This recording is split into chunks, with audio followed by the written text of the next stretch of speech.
Hello everyone, welcome to CrushonCovers with me, Tracy Ann, and thanks for joining me once again. I have a little project for you.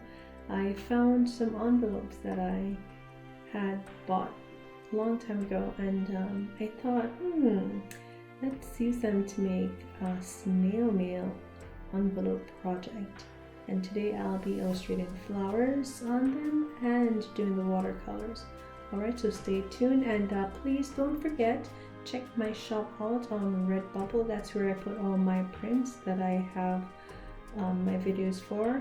You can find the prints or in stickers, prints or products, or Bible journal, scripture stickers, anything that you think might be handy as a gift for yourself or for someone else. Alright, stay safe and stay tuned for the rest of the videos.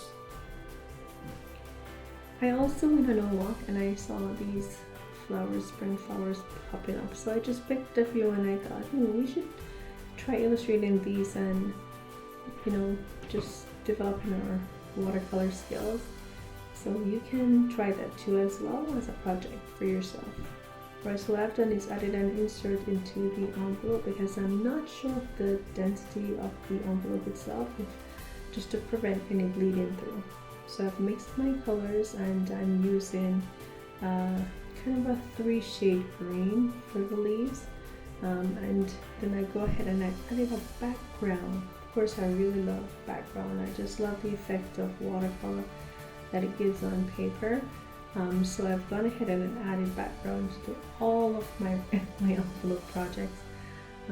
So I hope you do enjoy this, and please be inspired. And remember to be the best version of yourself so you can be an inspiration to others.